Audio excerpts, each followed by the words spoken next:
Hola a todos quienes van a escuchar un nuevo episodio que traigo en mi canal N11. De antemano, activa campanita, puedes también suscribirte y contribuir a este espacio para la libertad, este pequeño espacio que traemos grandes invitados. Y como grandes invitados, traigo a una gran invitada que vamos a estar conversando a raíz de su libro sobre el Islam y el feminismo. Así que espero que te quedes hasta el final y puedas también compartirlo y difundir este espacio para la libertad.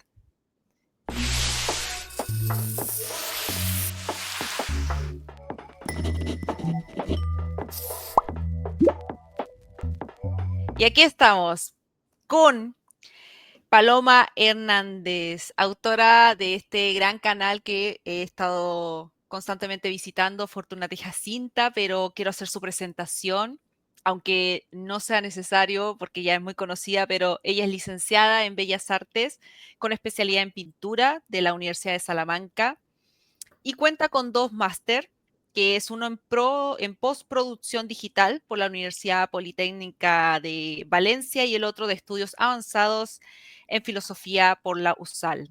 Además, es investigadora de esta Escuela de Filosofía de Oviedo, que está precisamente como parte de la fundación de este gran filósofo Gustavo Bueno y claramente que ha sido autora de varios libros, entre los cuales tengo aquí este que me costó muchísimo que me llegara, porque lo compré en preventa, que es El Islam y el feminismo, pero quiero saludarla porque está aquí en mi canal. Para mí es un honor, Paloma, de tenerte aquí en mi pequeño espacio y que podamos conversar. ¿Cómo estás? Pues encantada, querida Monse. Para mí es un honor y es un placer poder estar hoy aquí contigo y con tus seguidores y hablar de estos temas tan complejos que nos interesan a todos tanto y que generan, además, por otro lado, pues muchísima polémica y además que es normal y es sano. Así que, bueno, Monse, querida, que yo estoy encantada de recibirte aquí desde mi casa en Salamanca y bueno, pues poder abrir esta posibilidad de debate, de discusión, de reflexión sobre estas cuestiones. Es un honor, querida Monse, muy bien. Sí, muchas gracias por eso del honor.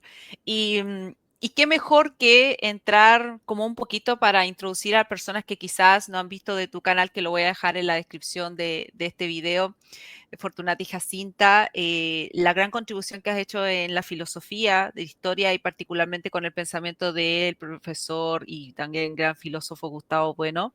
Pero tú Sí. inicias en la Bellas Artes, en la pintura que puedo ver ahí algunas esculturas y también como un ornamento que está muy relacionado también y muy conectado el arte con la filosofía. Yo creo que ahí hay una contribución importante y una conexión que debes haber tenido también en tu vida para llegar a la filosofía, para decidir hacer también tu contribución sobre el pensamiento de Mm. Gustavo Bueno y relacionarlo con esto que es tan preocupante en Europa y que no está muy alejado de Hispanoamérica, pero que las personas parecen como que lo vieran como que es un tema de que no, eso está en el otro lado del mundo, no me afecta, no me preocupa.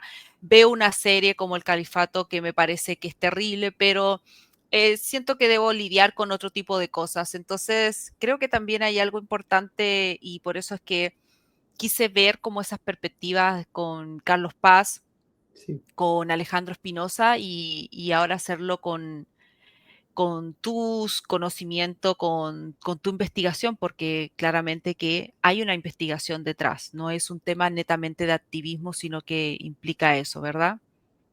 Sí, efectivamente. Y bueno, has citado a Carlos Paz. Yo a Carlos Paz pues le he leído mucho, le sigo mucho. Mm, Vi la entrevista que tú le hiciste en tu canal y quien lo haya visto y ahora me escuche a mí, pues va a ver que hay puntos de acuerdo entre ambos y también muchos puntos de fricción, pero porque eso es normal absolutamente. O sea, yo siempre lo explicamos de esta manera desde el sistema de ideas de Gustavo Bueno que se llama materialismo filosófico. mm, Claro, ¿para qué sirve la filosofía? ¿Para ayudarnos a ser felices? Como parece que nos quieren decir últimamente, ¿verdad? Bueno, pues no, la filosofía en sentido estricto tiene una función muy clara y muy difícil, que es definir y clasificar las ideas que están que se están desarrollando en el ámbito público, es decir, todo el mundo es filósofo en el sentido de que todos manejamos ideas. Entonces, la cuestión es ver desde qué coordenadas está filosofando cada uno de nosotros. O sea, en una sobremesa. Yo no sé allí en Chile, querida Monse, me imagino que se parece mucho a España. Aquí en España las familias o los amigos, las sobremesas son eternas. Y todo el mundo opina, todo el mundo tiene una opinión sobre la política, sobre la ética, sobre la moral. Eso significa que todos somos filósofos. Entonces, bueno, pues simplemente poner hacer esa precisión, vale, todos somos filósofos, pero filosofías no hay una, sino muchas. Entonces, los desacuerdos que yo pueda tener, por ejemplo, con Carlos Paz, y pongo a Carlos Paz porque es conocido en tu canal, porque son muchos otros, evidentemente, los que están analizando la cuestión del Islam, pues son desacuerdos a escala filosófica. Es decir, los fenómenos sobre los que estamos reflexionando están ya dados, están ahí, están delante de nosotros, pero no están definidos. O sea, el problema es que esos fenómenos nosotros tenemos que interpretarlos y ahí es donde aparece la confrontación, la discusión, incluso a veces con muchísima beligerancia y te insulta y insultas a uno y al otro. Pero yo querría dejar claro en esta intervención que, bueno, pues eso, que esas discusiones son a escala de interpretación de los fenómenos, son discusiones a escala filosófica. Y bueno, pues ya está. Entonces, animo mucho a escuchar a Carlos Paz. Además, es una persona que, bueno, esto que nos ocurre muchas veces también, yo no le conozco directamente, pero es una persona que a mí me cae muy bien. Yo puedo discutir a muerte con él sobre estos temas que nos afectan tanto. Podemos tirarnos de los pelos, pero luego hay una especie de simpatía, que bueno, esto es secundario, es una cosa, lo importante al final es pues el esfuerzo que se hace para entender las amenazas y los problemas que nos rodean y que están aquí delante. Bueno, en fin, que me enrollo, querida Monse. En fin, que el tema del Islam es un tema muy complejo, que no basta con estudiar o leer a un solo autor, sino que lo que hay que hacer es confrontar las distintas interpretaciones que hay y precisamente en esa confrontación de interpretaciones y de ideas, de esa dialéctica, es desde donde uno puede luego extraer pues, un posicionamiento, una toma de partido. Eso es básicamente lo que quería decir. Sí, importante esto que a pesar de que haya una diferencia en ciertos planteamientos en torno a una misma idea, me voy a referir a idea como concepto islam, Sí.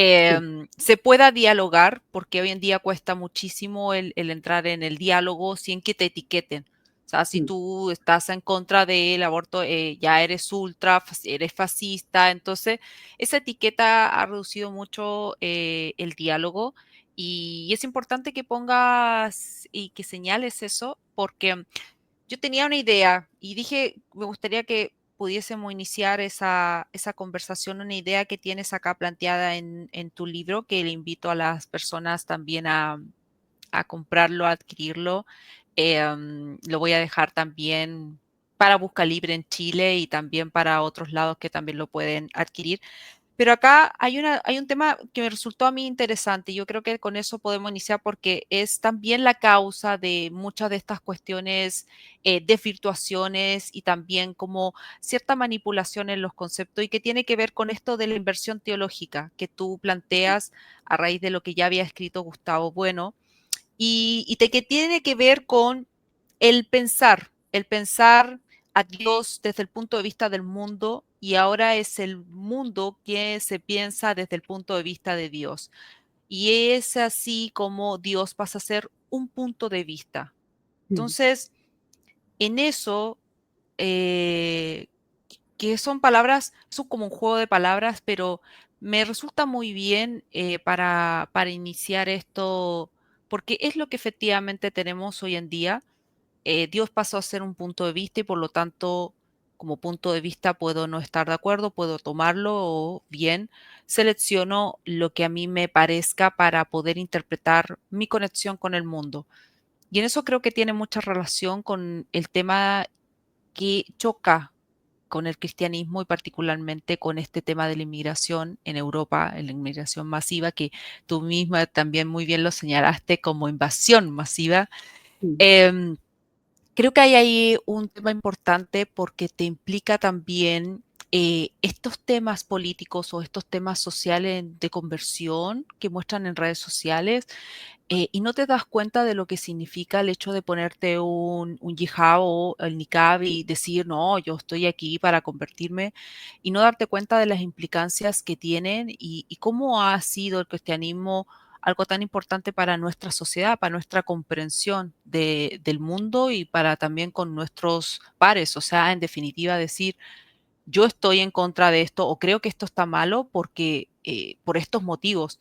Y no compartir lo que en otras religiones es algo como muy común, como contraer matrimonio con alguien de 9 años, eso es sí, impensable para nosotros, pero no, los jóvenes de hoy en día no ver esa situación, que es lo que implica, y por eso es que me traía esta inversión teológica, porque creo que también hay ahí algo importante que me imagino que tú particularmente lo has podido ver y vivir allá mismo en España. sí. Bueno, menuda introducción. Planteas una cantidad de temas realmente grande y muy complejos, porque están, claro, esto no se resuelve con aforismos o con frases hechas. No, esto requiere no solamente un libro, requiere muchísima reflexión, muchísimos textos, muchísimos libros. No se resuelve fácilmente. Entonces, parte del problema es precisamente lo que tú comentas, es el proceso de inversión teológica, que sería muy largo de explicar, pero que es un proceso que se inicia precisamente en territorio cristiano, porque está ya dentro, o sea, esa posibilidad de hacer ese cambio de punto de vista, como tú has Mm. dicho, ya el propio cristianismo, a través de su propia doctrina, su propia forma de plantear que Dios se encarna y que además se encarna en un hombre semejante a nosotros, bueno, pues eso ya va abriendo el paso para que a lo largo de los siglos y a lo largo del desarrollo de las cuestiones, como dirían los marxistas, el cambio, las transformaciones socioeconómicas en la infraestructura y también los desarrollos que van efectuándose a nivel de superestructura, los cambios en la reflexión, el tipo de ideologías que se van desarrollando dentro de la filosofía cristiana, dentro de la teología. En fin, para no liarme, eso tiene lugar precisamente en suelo cristiano por una cuestión doctrinal, por una cuestión que ya está inserta en la propia sustancia o en la propia esencia del cristianismo y no se puede desarrollar, y de hecho no se ha desarrollado históricamente hasta nuestros días, en el Islam. Entonces, para resumir de alguna manera, ese proceso de inversión teológica significa que el punto de vista de Dios efectivamente es ahora ocupado por otra cosa que ya no es Dios. Eso es realmente lo que significa. Y lo que fundamentalmente ha ocupado ese punto de vista de Dios es el hombre, o para que se me entienda mejor, es la humanidad. Es decir, la humanidad en su conjunto, la humanidad con mayúsculas, es lo que se entiende ahora como sujeto histórico y como sujeto político, ocupando incluso, de alguna manera, hereda, en el proceso de secularización, hereda muchos de los atributos que tradicionalmente se otorgaban a la figura divina, a Dios. Entonces, eso es realmente a lo que hace referencia la idea de proceso de inversión teológica, que ese lugar es ahora ocupado por otra cosa y recibe los mismos atributos que tenía Dios, el atributo de la omnipotencia, de la omnisciencia y de la omnipresencia, por ejemplo.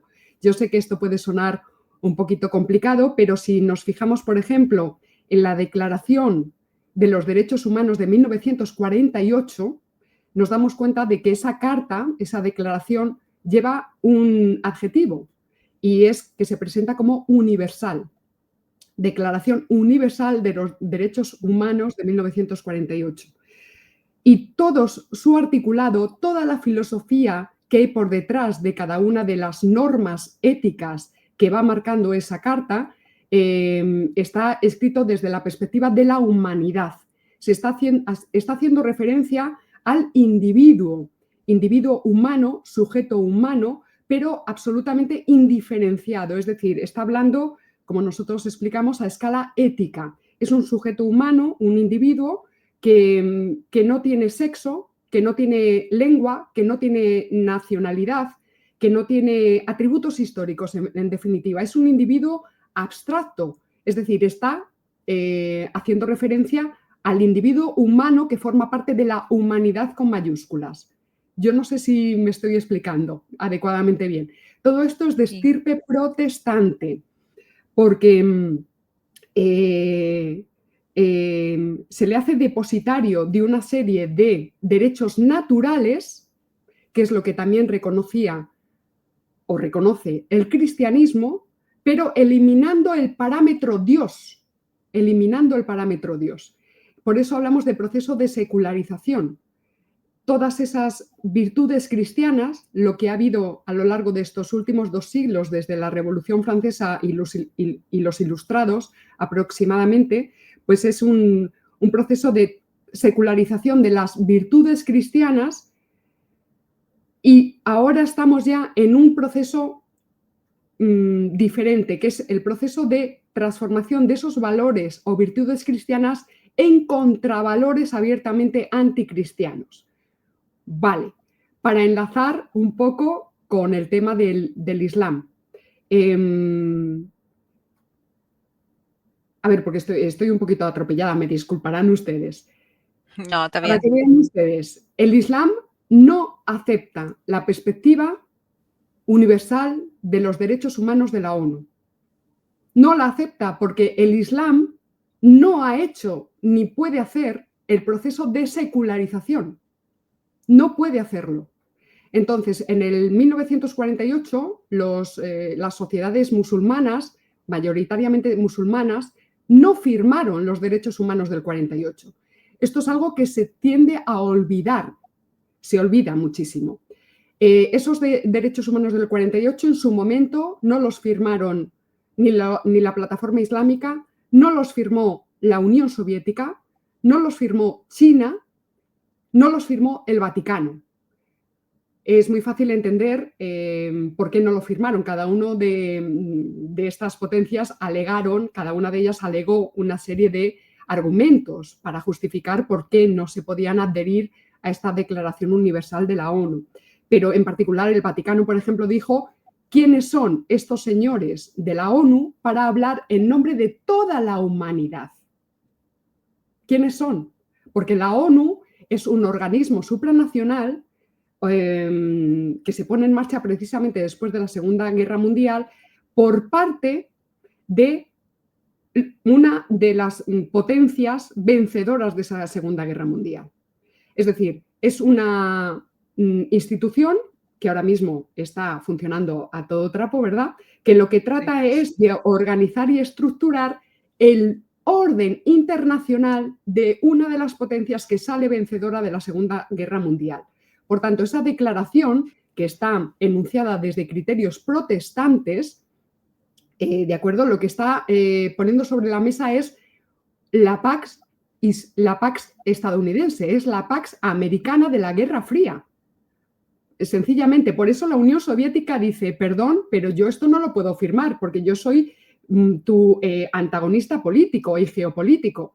Y la idea de dignidad y la idea de persona humana que tú estás poniendo sobre la mesa no es compatible con la idea de persona que yo manejo desde mis coordenadas socialistas, marxistas, leninistas.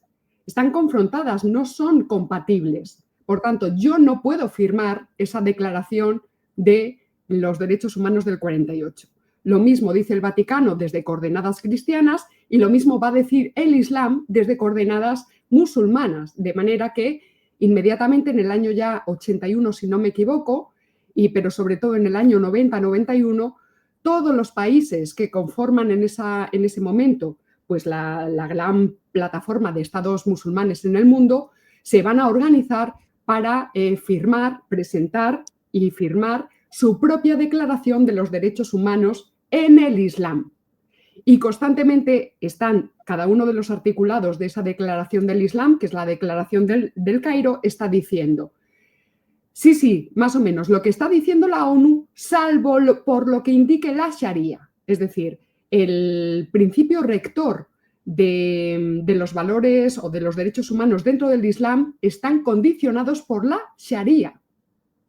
Entonces, bueno, pues no sé si he presentado el caso de forma un poquito quizá grosera o un poquito atascada, pero bueno, me vas tú planteando preguntas o cuestiones, según veas, querida Monse. Sí, de hecho, cuando indicaste el tema de la Carta de las Naciones Unidas, que es algo que también mencionas ahí, enfatizando también cosas que se olvidan, y eso también tiene que ver con un poco el tema de lo que vamos a ir entrando del feminismo. Cuando muchas de las autoras feministas se arrogan este tema de hablar del Islam, elaborar teorías, olvidan ciertas cuestiones que sin embargo ellas también comparten. Entonces uno dice, bueno, ¿de qué manera las concilian? Me parece que es como, para este lado digo esto o hago esto, y para el otro, bueno, lo hago de otra forma, y finalmente es como un bucle. Tengo mucho de todo, pero no hay algo que en definitiva pueda ser blanco o negro. Y en eso, en esas cuestiones que tú misma planteaste, y de lo que implica también a nivel político, hay también muchos intereses de por medio, por la cual hay financiamiento también. No por menos tenés a Olepe Fata y tienes todas estas guerras que tienen un negocio detrás, lo que acaba de ocurrir también en Irán, ¿cierto? Hay mucha estrategia política, y claramente que la religión ya es difícil poderla separar en estas aguas porque están como muy mezcladas. De hecho, algo que también tú señalas, que ya hablar de religión ya no es un tema que pueda alejarse de lo político. Entonces, cuando hablo de política, también mezclo la religión. Y eso se ve mucho, mucha la manipulación también a nivel propagandístico. Y claramente que entrando en este tema del feminismo, que lisa y llanamente también es política. Eso, para mí, yo creo que también tiene ya una política y involucra temas de religión. Pero en ese tema que nosotros iniciamos, ¿cierto?, de la inversión teológica, este feminismo que tenemos hoy en día, que no es el de la primera ola o no es el que era de la lucha de los derechos civiles de las mujeres, que por lo demás también se olvidan a grandes autoras, como Fórmica, que tú la señalas ahí, que de hecho también me puse a buscarla. Hay ahí una tesis que me resultó interesante con respecto a este feminismo islámico y que me permitía un poco entender, porque me costaba mucho entender estas redes sociales donde salen españolas convertidas y luciendo como tan orgullosas del velo. Y uno decía, bueno, ¿qué es lo que pasa en las mentes de estas personas en realidad? ¿Qué es lo que hay detrás? Que en realidad cuesta mucho el que puedan entrar a una explicación lógica. Entonces trataba de encontrar esa tesis, y claramente que cuando leí de lo que exponías ahí de la tesis central, planteaban una idea errónea. Había una errónea interpretación con respecto al Corán. Y lo que debían hacer ellas en su planteamiento es que deben lograr como desentrañar la verdadera interpretación para todo el mundo y considerar que en realidad en el Islam hay una igualdad entre hombres y mujeres y que lo que nosotros estamos viendo, lo que nosotros miramos o lo que nosotros nos han enseñado, eso es una falsa conciencia, es algo que ha debido a a una errónea interpretación. Y yo dije, sí, eso me calza un poco para entender esta locura que surge de planteamientos tan locos y progresistas. Entonces, Decían, sí, en realidad que aquí hay una errónea interpretación y que en realidad el genuino Corán viene una igualdad entre hombres y mujeres, lo que me parece descabellado, pero hay una errónea interpretación porque no es patriarcal y en definitiva la mujer tiene otro rol. Y ese es el que tratamos nosotras como feministas del Islam, tratamos como de ayudar en que ellas logren tener y revelar esta verdadera identidad de las mujeres.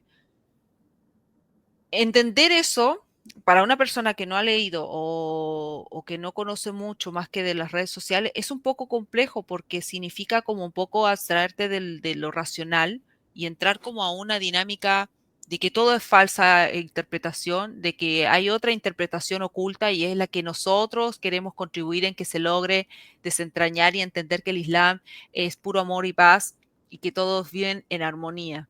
Entonces, lo que tú ves, en definitiva, es propio de una, no sé, como una interpretación humana que se ha hecho de la verdadera profecía de Mahoma. Entonces, todas esas cosas son difíciles, pero al mismo tiempo te llevan a poder entender un poco, no digo que uno comparte la postura, sino que permite entender a dónde va, a dónde Mm, quiere ir.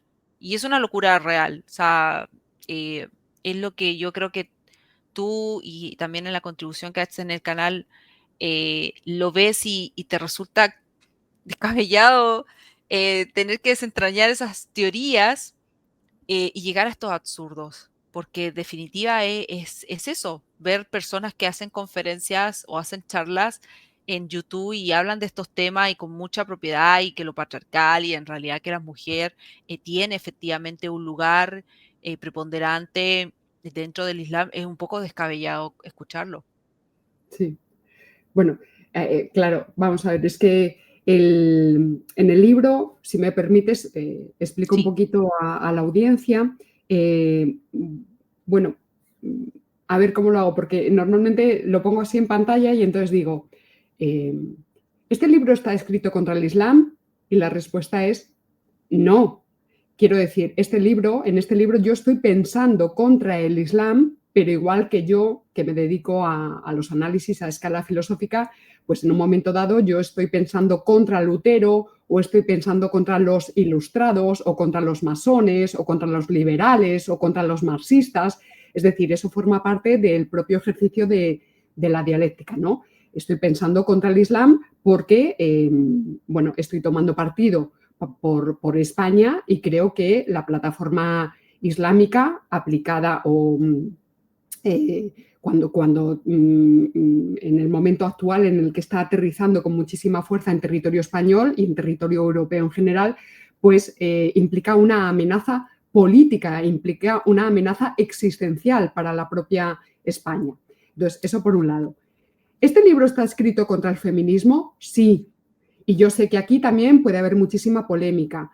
Lo que yo trato de hacer en este libro es precisamente después del año 2023, cuando yo empiezo a ver como tú en las redes sociales, pues una avalancha realmente asombrosa de mujeres de estirpe cristiana, mujeres europeas, mujeres españolas, que están mostrando en redes sociales su conversión al Islam.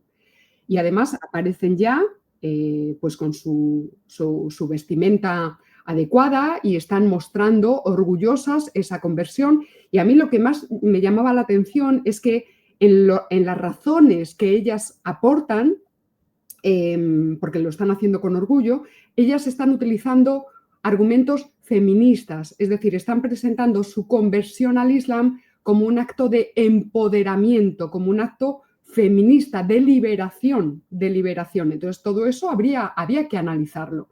Pero evidentemente yo me daba cuenta de que a lo largo de la historia se han ido configurando distintas corrientes feministas, unas enfrentadas a muerte con otras, y que, bueno, pues podía ser tema de un libro, como efectivamente ha sido, pues ver cómo cada una de esas corrientes ha ido enfocando el problema del Islam. Y he tenido que recortar y me he quedado básicamente con 3 de estas corrientes. Entonces, en el libro se analiza la corriente llamada feminismo ilustrado, ¿Cómo enfrenta el feminismo ilustrado el problema del Islam? Bueno, pues aquí se explica y se trata de analizar. Luego hay otra corriente que es que se llama así. O sea, claro, la gente me dice, no, pero ¿por qué las llamas así? No, es que ellas mismas se autotitulan como feministas islámicas. No es un título que yo les ponga, no es un rótulo que yo les ponga para definirlo.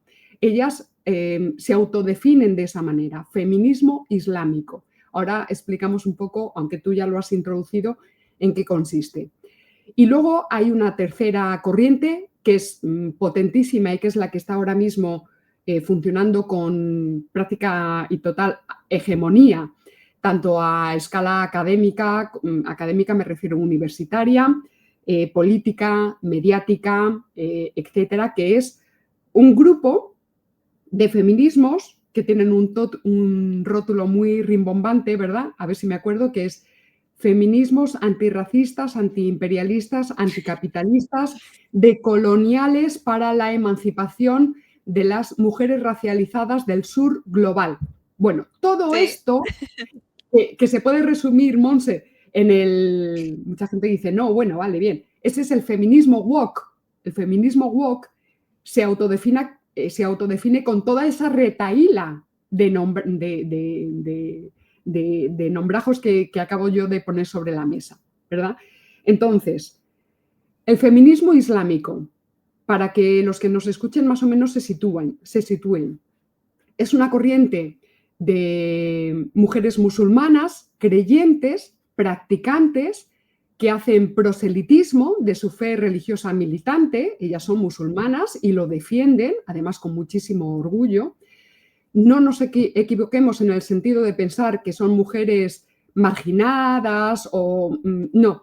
La mayor parte de estas mujeres son mujeres que provienen de entornos musulmanes repartidos por todo el mundo, pues mujeres que vienen de Egipto, de Marruecos, de Túnez, de Turquía, en fin, de un montón de sitios que generalmente se han formado, tienen formación universitaria en universidades del ámbito anglosajón y francófono. Entonces, ojo también, porque eso nos va a permitir entender desde qué coordenadas ellas están haciendo o están postulando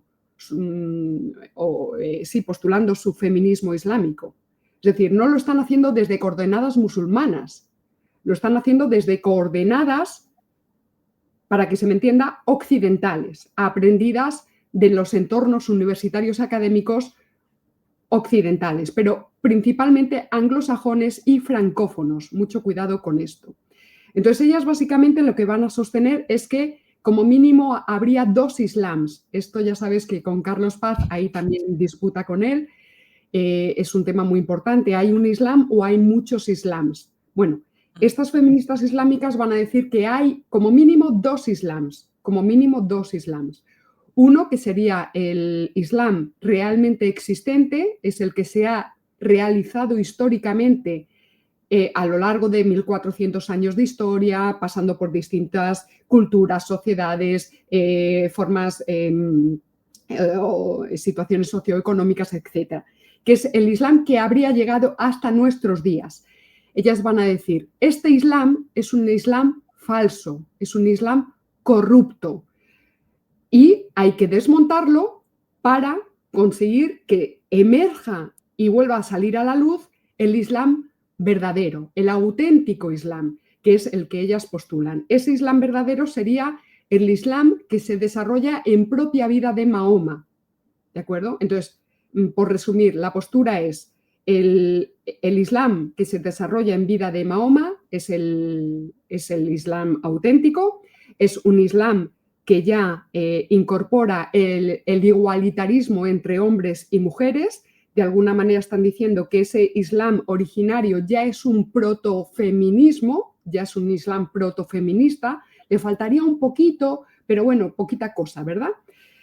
Entonces, lo que hay que hacer es purificar el islam realmente existente, el que ha llegado hasta nuestros días, purificarlo y eliminar todas esas corrupciones que se fueron incorporando al islam después justo de la muerte del profeta.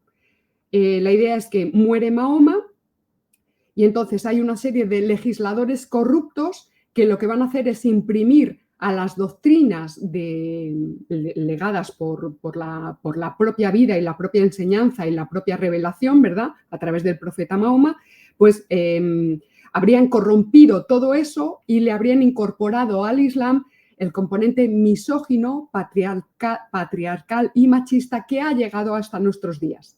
Entonces, entiéndase, ellas lo que interpretan es que ese componente machista, misógino y patriarcal es ajeno al Islam verdadero. Y por tanto, pues es muy sencillo. A través de una hermenéutica, ellas, con instrumentos de irse a los legajos, de ir directamente a los textos, poder ir borrando del legado histórico del Islam todos aquellos tramos que han sido corrompidos. Entonces, bien, esa es la teoría del feminismo islámico. Entonces, de esa manera emergerá por fin o de nuevo el auténtico Islam, que es feminista, que es igualitarista. Ellas llegan a sostener que de las 3 religiones del libro, judaísmo, cristianismo e islam, la única verdaderamente igualitarista desde su origen es el Islam. Sería la única.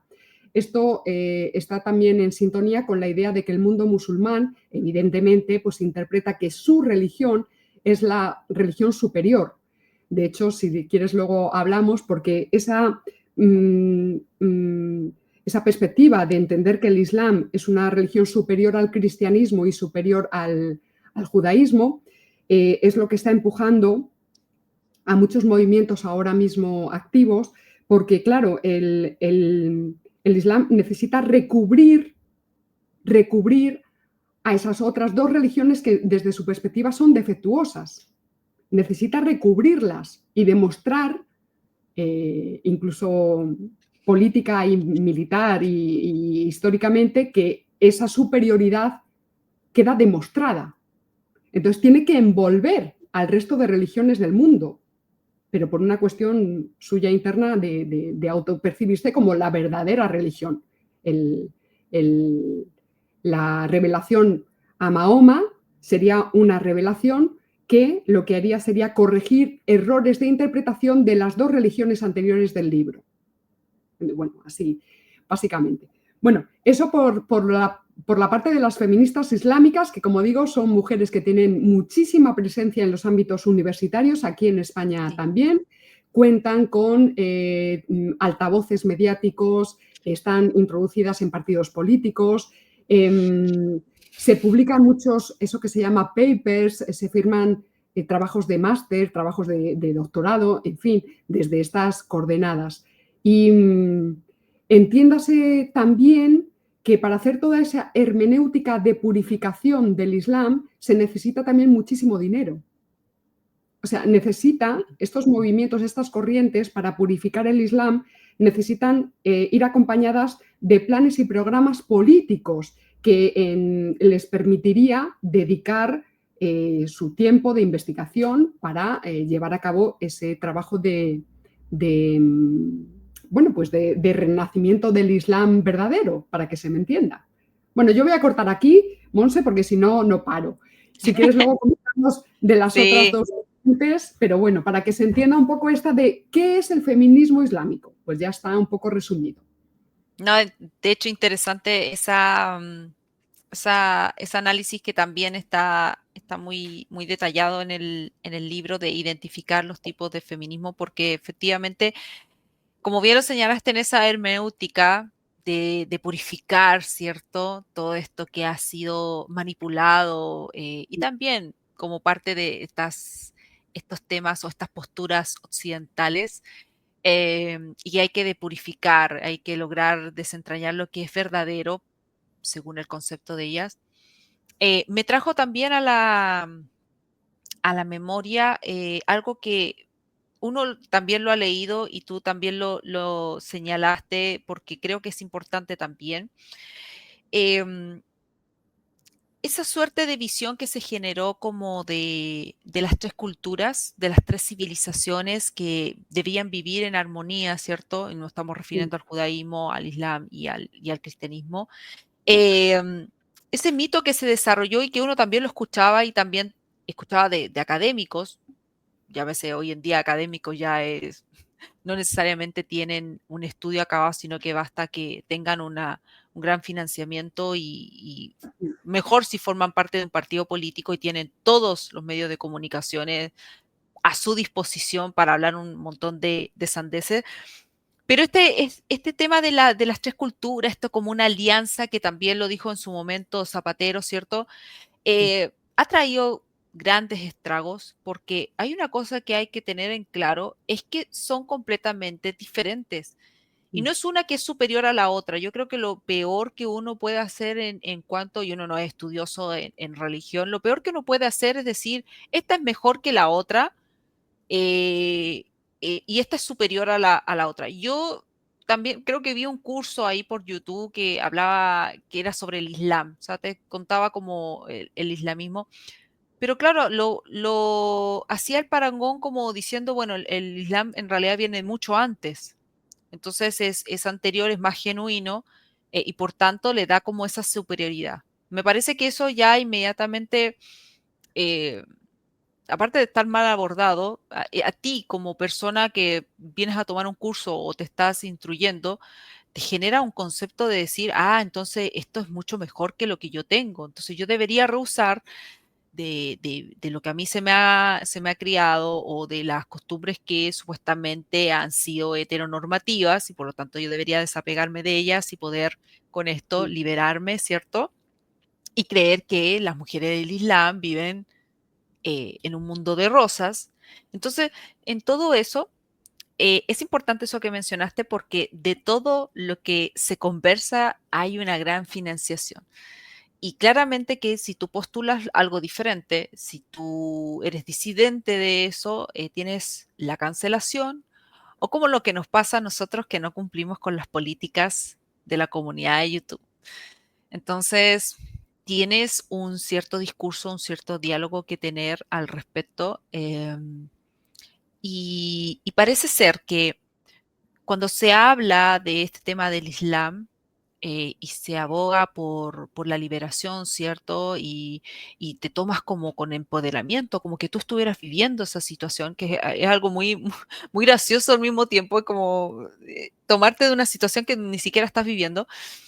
Eh, Sin embargo, emites comentarios contradictorios cuando te refieres a temas, por ejemplo, la concepción de la vida o temas en relación a la eutanasia o las personas que tienen cierto sufrimiento por alguna enfermedad y por lo tanto uno dice, bueno, debería ya decidir terminar con su vida.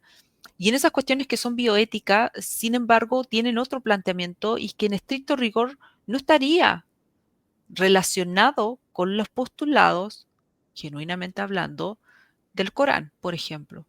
Y eso me resulta como mucha dicotomía, yo creo que también te debe suceder eso, por eso es que a uno en realidad le resulta un poco molesto este tipo de vertientes. Y es algo que me pasó también con Alicia Millares cuando leí sobre su libro que habla de delirios y misoginias trans. Ella postulaba todo este tema que estaba en contra del lenguaje inclusivo que compartía y con tema de lo trans, porque lo que pasaba no era lo que tú y yo podemos conversar respecto de lo trans, sino que para ella era que el trans estaba tomando un papel preponderante y estaba relegando a la mujer a un segundo plano o simplemente al olvido. Pero resulta que no menciona nada con respecto al aborto. Entonces, eso me resulta a mí contradictorio cuando haces postulados o haces planteamientos o te abogas de una tendencia, pero resulta que cuando se te pregunta sobre temas de bioética que uno ve en las feministas, opinas lo contrario o te reservas el derecho a opinar porque no quieres que en realidad se vea como esa diferenciación un poco hipócrita de los planteamientos. Y eso a mí me pasa mucho cuando uno escucha o lee de muchos autores, incluso a ensayos o papers que te llevan a ese tema de, bueno, me dices esto, pero no te pronuncias sobre aquello. Y eso me parece un poco extraño.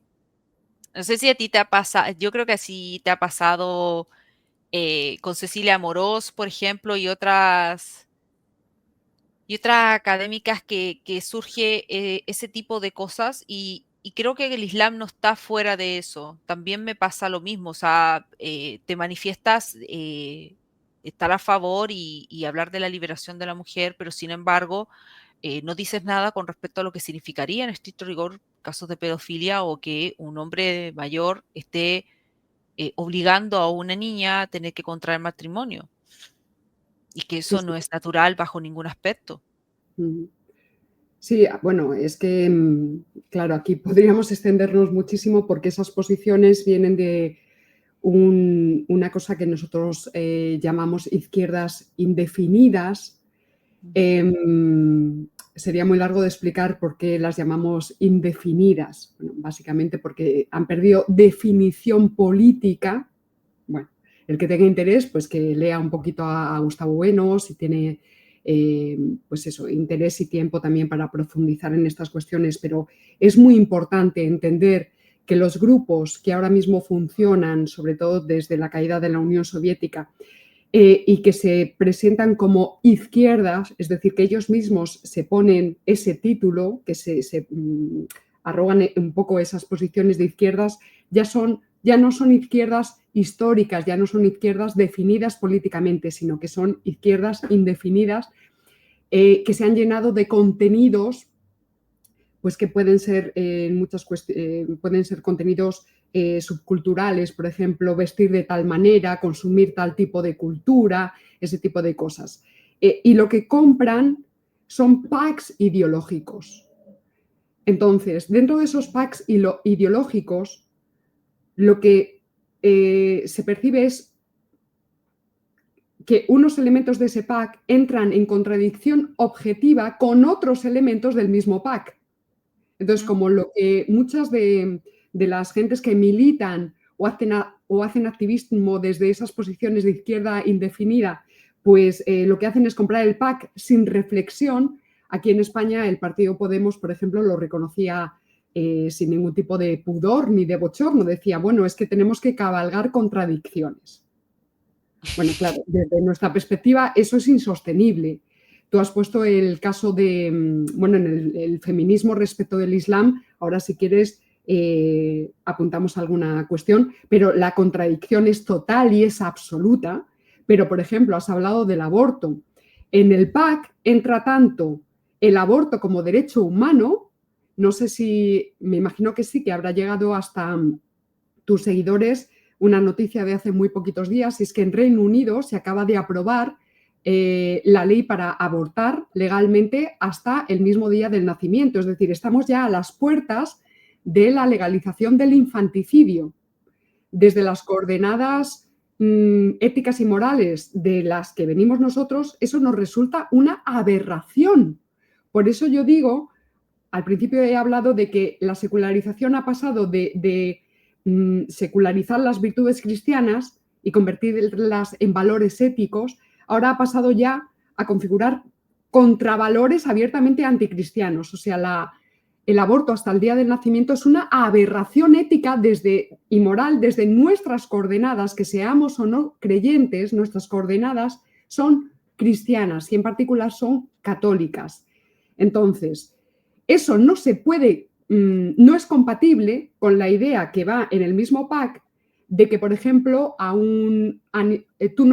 si te entra, por ejemplo, una rata o una serpiente en tu cocina o en tu patio y tú la matas, pues entonces te cae un pedazo de multa tremenda porque estás cometiendo un delito contra el bienestar animal o un delito contra la naturaleza divina o un delito, un ecocidio.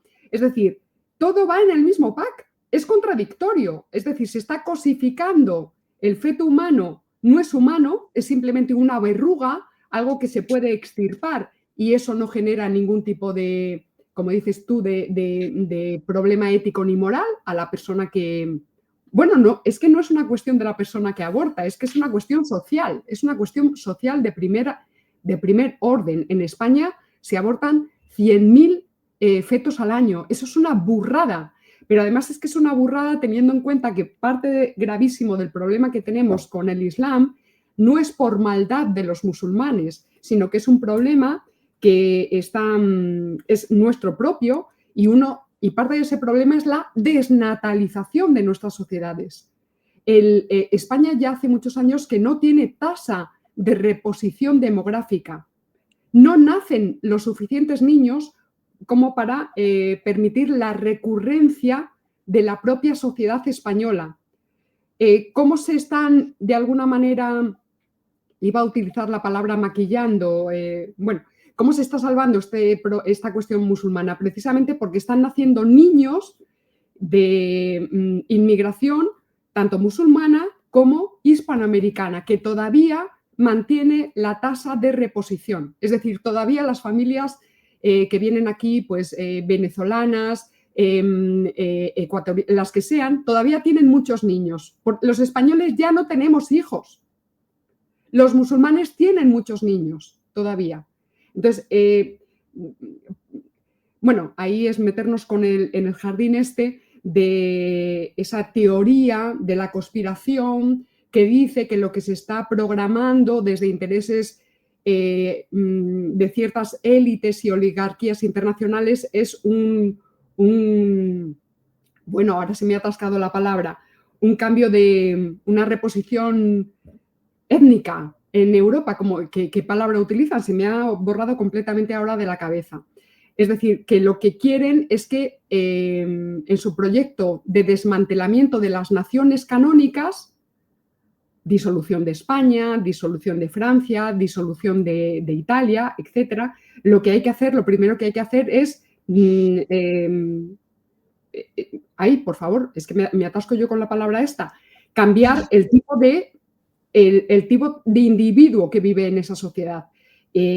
Cambiarle también el referente religioso que trae, cambiarle sus valores, el tipo de valores éticos y morales incluso sus propias costumbres y formas culturales. Monse, ¿tú te acuerdas de esa palabra que se me está a mí atascando ahora? Referida a...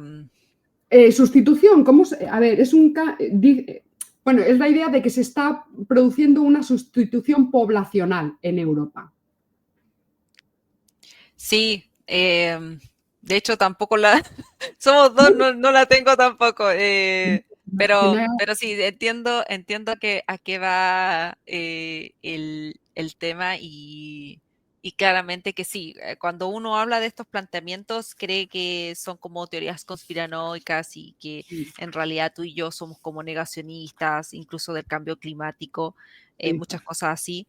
Sí es importante el tema de la inmigración y que en definitiva también está lo que nos pasa a nosotros, también con el tema de llegar un inmigrante, involucrarse con un nacional y en definitiva vas haciendo como esa mezcla que va haciendo que se pierda la identidad. O sea, ya finalmente las nacionalidades y los territorios, la soberanía en sí ya no dejarían de tener sentido, serían como netamente ficciones. Eso me parece preocupante y sí me gustaría que pudiésemos tal vez finalizar con ciertas palabras de aliento referidos a estos temas para que las personas tampoco crean como que está como todo tan mal y no hay vuelta atrás o no saco nada en realidad con aportar con mi granito de arena en estas cuestiones, pero creo que lo peor es que uno viva en una burbuja para tratar de emocionalmente no sentirse mal sobre lo que está ocurriendo, pero creo que es importante el informarse y el estar conociendo de estas cosas. Entonces sí me gustaría ahí que pudiésemos tal vez dar ese aliciente filosófico sobre este tema y invitar también a la gente a que investigue, a que lea, aproveche esos espacios que los hay. Lo que pasa es que uno no se hace ese tiempo porque lo dedica a otras cosas, pero el tiempo siempre está para eso. Sí, sí. Bueno, pues efectivamente yo desde que me puse a investigar estos asuntos para escribir este libro, que luego, por cierto, he ido ampliando porque en el libro pues tenía que estar muy centrada en lo que está presentado en el título, que es relaciones entre Islam y feminismo, pero evidentemente el tema del Islam requiere de muchísima más investigación y muchísimo más estudio y, por tanto, gran parte de ese material no lo he podido meter en el libro y lo que estoy haciendo es sacarlo poquito a poco pues, en mi canal de YouTube o a través de artículos ya escritos, textos escritos. Entonces, la invitación es, bueno, la tesis, que se me olvida decirlo, la tesis es que yo sostengo que las cuestiones religiosas van a ser absolutamente determinantes en la geopolítica del siglo XXI. De hecho, ya lo están siendo. Entonces, la invitación es a que estudiemos, a invitar a la gente a que indague en estas cuestiones, a que recupere en nuestras sociedades descristianizadas, incluso en muchos casos ya estamos ante sociedades postcristianas, absolutamente desvinculadas ya. Bueno, pues invitar a la gente a que reflexione sobre lo siguiente. Sin el cristianismo, nuestras sociedades se vuelven completamente ininteligibles.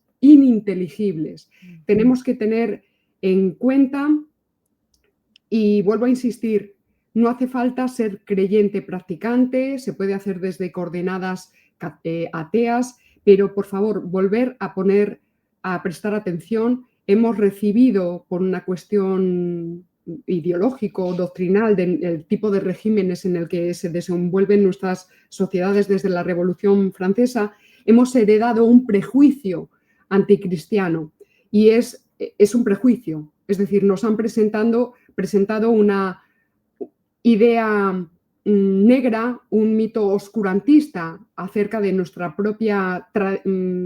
las propias coordenadas que han configurado a nuestras sociedades. Es decir, trabajamos sin quererlo desde posiciones que interpretan a la religión y en particular al cristianismo y al catolicismo desde coordenadas, desde prejuicios, como que la religión pues no fuera más que una rémora, una cuestión que impide, por ejemplo, la racionalidad científica, la racionalidad técnica, la racionalidad política. Es todo lo contrario, es absolutamente todo lo contrario, pero eso exige quitarse el velo de la cara, eliminar en lo posible ese tipo de prejuicios y mirar con atención cómo se han construido nuestras sociedades.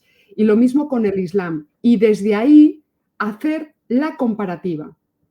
La mejor manera de comprender una cosa es comparándola con otra. Entonces, evidentemente, yo tengo que decir aquí que las coordenadas católicas son mucho más refinadas que las coordenadas a escala filosófico-teológica, son muchísimo más refinadas que las coordenadas del Islam, pero por una cuestión consustancial al propio Islam. En un momento dado, el mundo islámico determina que fe y razón no son compatibles, que hay que eliminar la parte de la reflexión filosófica acerca de Dios. Esto ocurre de forma muy evidente con la figura de Averroes. Averroes intenta hacer esa conciliación entre fe y razón, es decir, entre religión y filosofía. Y el mundo islámico, que en ese momento tiene el poder, elimina a Averroes de la ecuación del mundo islámico. Lo elimina. Mientras que precisamente en el territorio europeo cristiano es donde se produce, sobre todo de la mano de los grandes escolásticos, por ejemplo, de Santo Tomás, es donde se produce precisamente esa especie de conjugación entre fe y razón. O sea, el catolicismo está diciendo, porque en el protestantismo no es así, el catolicismo está diciendo que la razón necesita o puede apoyar a la fe, que no va separado de la fe y que el acercamiento a la trascendencia se puede desarrollar de forma racional a través de la razón humana, que es un logos Cristo, que no es una razón perfecta como la divina, pero que sí es suficientemente sofisticada y fina como para poder llegar a comprender ciertas verdades teológicas trascendentes. Bueno, eso que se desarrolla en suelo cristiano no se desarrolla en suelo musulmán. No se, hay un... es parado directamente porque, bueno, también podríamos aquí haber hablado del corte que hace el cristianismo en el momento de reunir poder político y poder religioso. En el Islam ese corte no se puede dar. Religión y política en el Islam están consustancialmente unidos desde el origen a través de la propia figura de Mahoma, que Mahoma es profeta y al mismo tiempo es espada del Islam. Bueno, pues también esa disociación de ambas escalas, del poder político y religioso, solo se hace también en territorio cristiano y se hace por cuestiones de doctrina, por cuestiones dogmáticas. En fin, lo dejo aquí. Invito a la gente a que estudie, a que se libere en la medida de lo posible de ciertos prejuicios heredados que vienen sobre todo de la parte de la filosofía que está rondando en el siglo XVIII en torno al siglo de las luces, que es un entorno de los ilustrados que están pensando precisamente contra las élites religiosas cristianas, en particular católicas, y están pensando contra ellas porque saben perfectamente que esas élites son la crème de la crème de su momento. Es decir, son los grupos mejor formados, son la vanguardia absoluta, tanto a escala cultural como filosófica, como espiritual, etcétera. Entonces, no perder de vista esta idea. Los ilustrados están pensando contra la religión porque saben que la religión tiene una potencia total y absoluta. Entonces, la tienen que destruir de alguna manera. Bueno, yo no sé si estoy ayudando a aclarar ideas, querida Monse, o a enturbiar todavía más las cuestiones que estamos aquí tratando. No, agradecer, Paloma, de este espacio, de haber también tomado de tu tiempo y agradecer al historiador Patricio Lons que hizo posible también esta reunión, aunque sea en forma remota, pero podemos conocernos y tú estar allá en Salamanca y yo acá en Chile, poder tener esta conversación y particularmente es también eh, dejar esa avidez en investigar al público, de poder también buscar por sí solo y pensar por sí solo también, porque hoy en día es eso lo importante. Así que eso, esperando que podamos conversar en otro momento, que no sea la última, sino que podamos tener conversación tal vez no del Islam, pero sí de otras cosas vertientes que surgen, que siempre tenemos material. A la izquierda progresista siempre nos da material para charlar y dedicar estos espacios a reflexionar teorías que son de repente inexplicables, pero hay que Sí. hacerlo. Sí, bueno, es que nos ha quedado muchísimo absolutamente por tocar y por desarrollar. Simplemente permíteme que diga algo que quizá a muchos les pueda ayudar a comprender por qué estos grupos feministas se solidarizan con el Islam, y es porque están interpretando a las mujeres musulmanas que viven en territorio europeo como reservas culturales y, por tanto, desde la ideología del multiculturalismo, pues ellas van a postular que esas reservas culturales hay que protegerlas. Es decir, igual que hay que proteger, por ejemplo, a los indigenismos en Hispanoamérica o a los indigenismos españoles patrios, que son nuestros secesionistas, en su pureza formal, son culturas puras, formas puras que hay que conservar. Es exactamente el mismo tipo de interpretación que ellas van a volcar a estas comunidades musulmanas que viven en territorio europeo. Entonces, para que quede claro, las están interpretando como minorías culturales, es decir, desde perspectivas indigenistas. Yo creo que quizá con esto estamos dando una pista de por qué se produce esa alianza tan extraña entre los feminismos y o las izquierdas, estas woke indefinidas, y el Islam. Bueno, pues que es la coordenada indigenista la que están utilizando ellas. Sí, sí, creo que eso fue como la clave Sí, de la réplica en esto de considerarlas como minorías, que en definitiva igual genera esta discriminación.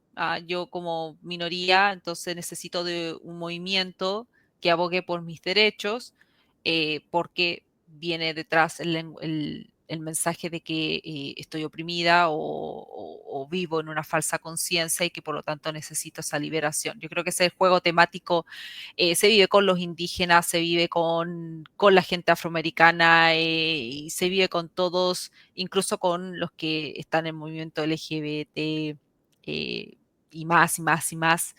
sí, sí. Pasa esa misma temática, así que Sí, sí, finalmente es como, es un círculo que va tomando diferentes matices a medida que va rodando, sí. pero, pero son como más o menos similares, así que Sí, agradecerte. es muy parecido, o sea, lo interpretan como colectivos oprimidos, históricamente Sí, oprimidos. Ya con esto termino, querida Monse, es la idea de que el problema, además esto es casi literal, porque se me quedó grabado cuando lo leí.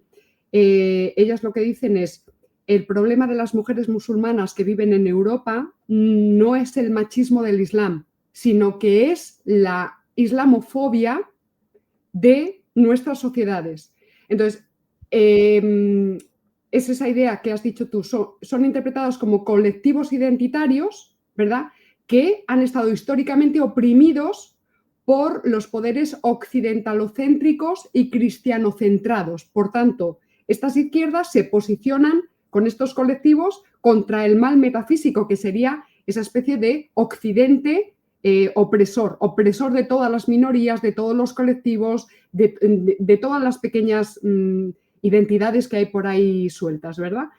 Y esto va acompañado, y ya terminamos, de la idea de que como hay que conservar a esos colectivos en su pureza formal, pues entonces ellas están postulando que estos grupos musulmanes que viven en Europa no se tienen que integrar. Esto es gravísimo. Es decir, lo que están justificando es la creación de guetos dentro de Europa, guetos cerrados en sí mismos, donde ya no está funcionando el Estado, ni las normas éticas, ni morales, ni jurídicas del Estado donde está inserto ese gueto, sino que, bueno, pues si ese gueto se conforma desde coordenadas musulmanas, que es la Sharia, pues entonces hay que respetarlo, porque son reservas culturales. Bueno, ya está, sí. con esto, idea de que es peligrosísimo a escala política porque están diciendo que no se tienen que integrar. Y eso lo que genera es protoestados dentro de nuestros estados de referencia. Ya está, con esto terminamos, querida Monse. Que pueden terminar por disolver. Así Sí, que eso igual es un peligro. Agradecida, Paloma. Espero muy que nos bien. podamos ver en otro episodio. Chao, Muchísimas chao. gracias. Muchísimas